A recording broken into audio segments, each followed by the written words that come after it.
स्वागत करती हूं आपका M4 न्यूज चैनल में। चलिए बढ़ते हैं आज की खबरों की ओर। भ्रष्टाचार के विरुद्ध समाज सेवी पहुंचे डीएम गाजीपुर के दरबार में नहीं हुई सुनवाई, बैठे आमरण अनशन पर।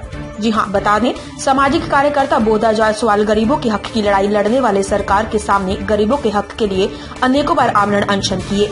न्याय न मिलने के कारण 15 अगस्त 2020 को आत्मदाह की सरकार को चेतावनी दी थी, जिसके उपरांत सीडीओ श्री प्रकाश गुप्ता एवं डीपीआरओ अनिल सिंह के द्वारा दिनांक 9 जुलाई 2020 को समाज सेवी बोधा जायसवाल को विकास भवन गाजीपुर में तलब किया गया था। समाज सेवी ने अधिकारियों के समक्ष भ्रष्टाचार की खुली चुनौती दिया था, जिसे सीडीओ गाजीपुर ने स्वीकार किया। समाज सेवी को आपत्ति पत्र दाखिल करने का 4 दिन का समय दिया। 12 बिंदुओं का आपत्ति पत्र देने के बाद दिनांक 7 अगस्त 2020 को DPRO Anil Singh, ADPRO Ramesh Upadhyay, DPRO assistant Brijesh Kumar, Jakhania के एडीओ पंचायत फैज अहमद एवं ग्राम विकास अधिकारी अनिल दुबे इन सक्षम अधिकारियों के समक्ष खड़ंजा और शौचालय की जांच की गई, जिसमें हर बिंदुओं पर अनियमितता पाया गया।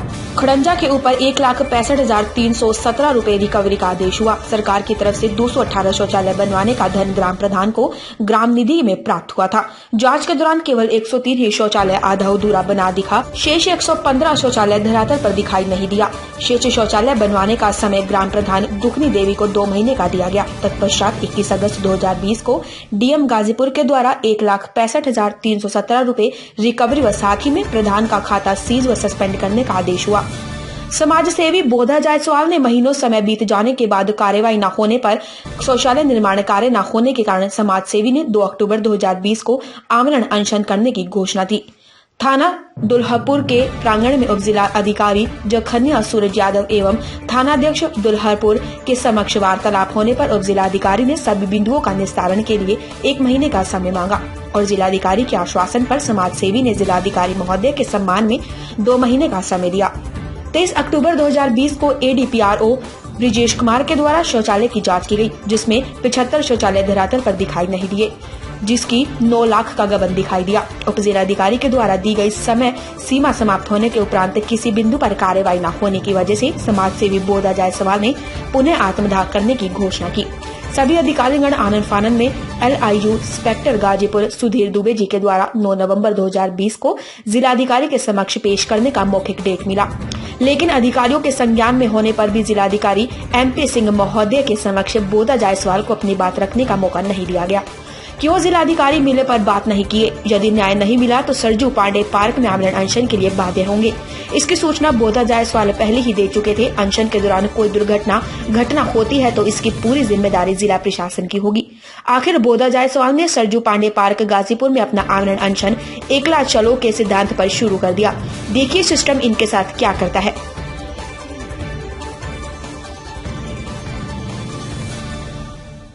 आप अपना परिचय दे दीजिए। बोधा जायसवाल समाज सेवी। ऐसा क्या हुआ कि स्वर्गीय सरजू पांडे गाजीपुर जो SP ऑफिस के सामने है, आज आप यहाँ इस तरह से क्यों बैठे हुए हैं? हमें भ्रष्टाचार के खिलाफ, गरीबों के उत्पीड़न के खिलाफ लड़ाई लड़ रहा हूँ। लड़ते 4 साल के लगभग हो गया, हमें न्याय नहीं मिल रहा है। हमने आज जिला अधिकारी महोदय से आदेश मिला था बात करने के लिए। जिलाधिकारी महोदय ने दिन भर हमने जो इंतजार करते रहा, 3:30 बजे आए, उनको पत्रक दिया, उनसे कोई बात नहीं किए और न कोई ये किया आश्वासन दिया। मैं पहले से ही घर कह के गाँव सभा में और घर से कह के आया हूँ कि जब तक न्याय नहीं मिलेगा तब तो मैं देवा गाँव नहीं जाऊंगा, भले हमें कुछ हो जाए। आप किसके कहने पे आए थे? मुझे LI इंस्पेक्टर ने दिन बृहस्पतिवार को सूचना मिली थी, उनसे वार्तालाप हुई। उन्होंने कहा मैं DM से आपसे मुलाकात कराऊंगा और यहाँ आने पर न मुलाकात हुई न कोई बात हुई। अपनी बात हम नहीं कर सके। हमारे पास हजारों पन्नों का दस्तावेज है। कोई भी सक्षम अधिकारी मेरे पन्ने का, मेरी बातों का जवाब दे देगा। और जिलाधिकारी महोदय का 21/8/2020 को जो प्रधान संख्या 3390 पे कार्रवाई किए हैं, एक भी बिंदु पे कार्रवाई नहीं हुई। 2 तारीख में आमरण अनशन में बैठने वाला था। श्रीमान जी के सम्मान में हमने 2 महीने का समय दिया, लेकिन आज 40 दिन बीतने के बाद एक भी बिंदु पर कार्रवाई नहीं हुई। और नहीं तो प्रधान बोलता है कि हमारा क्या उखाड़ लिए। क्या आपसे DM साहब से मुलाकात हुई है यहाँ आने के बाद? मुलाकात हुई है, मैंने पत्रक दिया हूँ DM साहब को।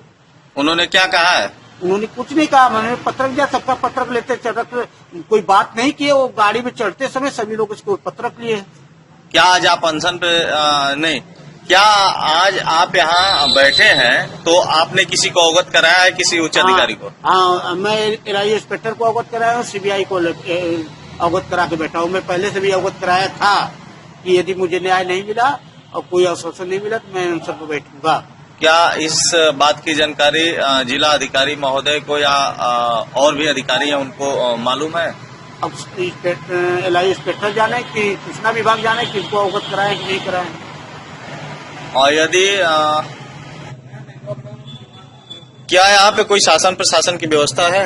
हाँ, एलआई इंस्पेक्टर ने कहा कि 2 सिपाही वहाँ लगा दूंगा और एलआई इंस्पेक्टर ने यहाँ आकर के हमारी फोटोग्राफी भी किए हैं।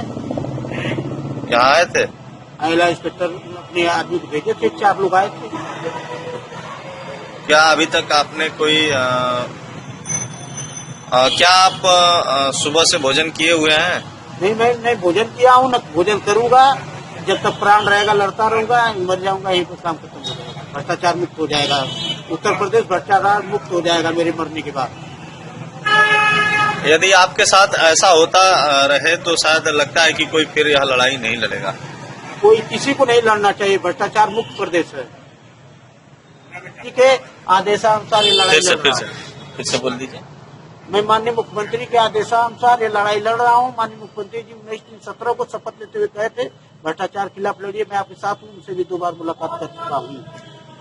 तो अपने आसपास की लेटेस्ट खबरें देखने के लिए हमारे चैनल M4G न्यूज को लाइक और सब्सक्राइब करना ना भूलें। साथ ही बेल का आइकन दबाएं, जिससे आपको सभी न्यूज टाइम पर मिलती रहे। आप अपने सुझाव हमें कमेंट कर अवश्य दें।